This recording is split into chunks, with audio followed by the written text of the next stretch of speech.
And now, Elizabeth Vargas and John Stossel.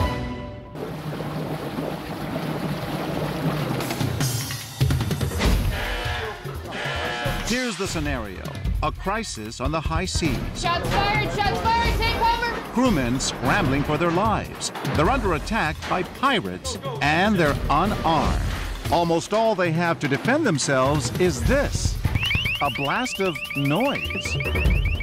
We've come to the U.S. Merchant Marine Academy here on Long Island Sound, where we've been given rare access to this training ship for an anti-piracy exercise. And to get it started, I'm going to join the pirates for a mock assault on this ship. I climb into a motorboat and we begin our approach.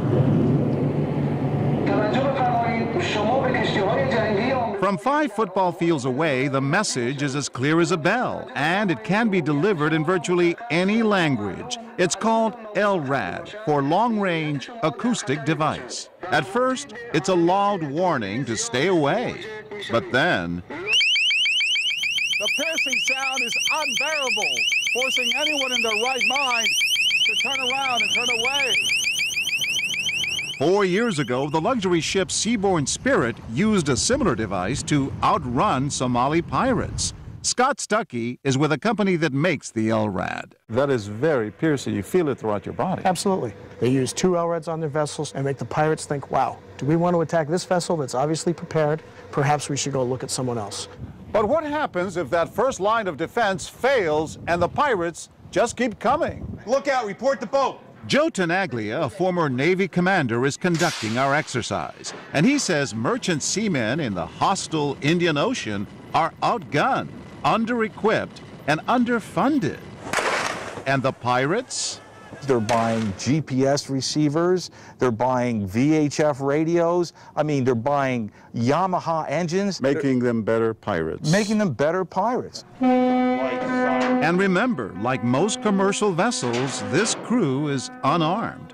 It's going to get close into the vessel, probably 5 or 10 yards. We're going to maneuver, lights, whistle, flares, fire hose, so we can repel these guys. Sometimes it works, sometimes it doesn't.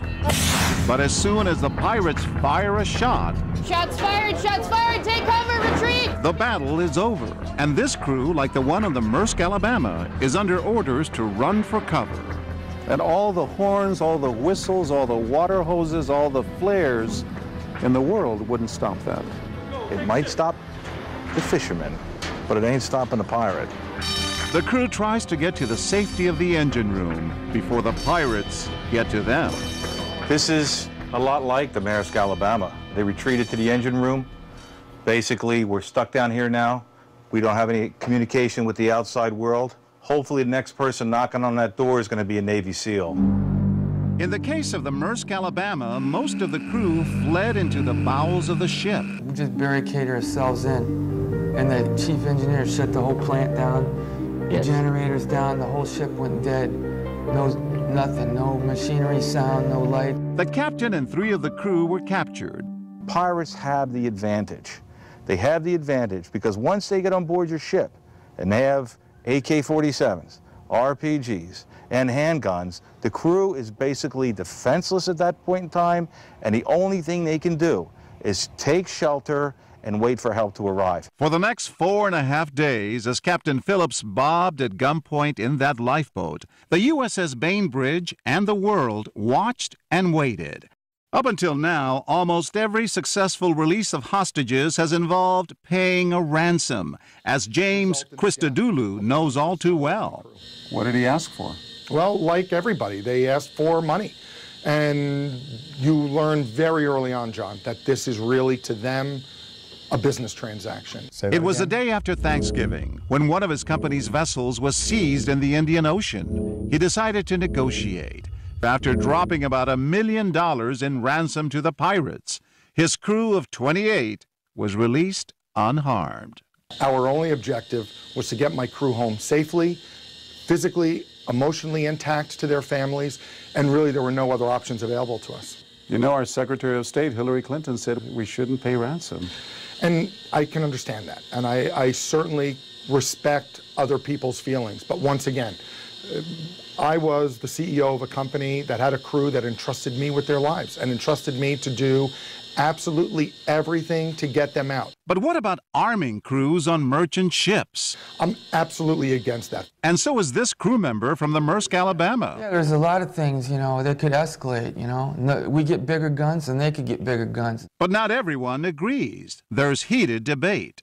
Is there a solution? I think it's armed guards or armed crews. That's the only thing that's going to stop it. For the captain of the Maersk, help was about to arrive. Men with guns dropping out of the sky. Navy SEALs, snipers. They have to be perfect. That's where it goes, that science and precision. Mac Maxowicz was a SEAL sniper himself for 10 years and one of the few who ever talk about it. Snipers are taught to actually pay attention to everything, humidity, elevation, gravity sometimes with the round, how gravity can affect a round. And along with that, try to hit 3 targets in a lifeboat that's bobbing like a cork in the ocean. They're in that sniper zone. The sniper bubble, yeah. They're in this thing called a sniper bubble, and really, ultimately, once they get in that position, the outside world, it disappears.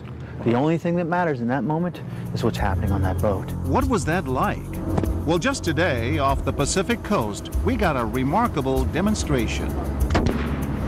Sal Pietropoli is an ex-Marine sniper. That is in his temple. How did he do? He scored 10 direct hits. You feel confident to be able to take a shot like that, like those Navy snipers did, to save someone's life.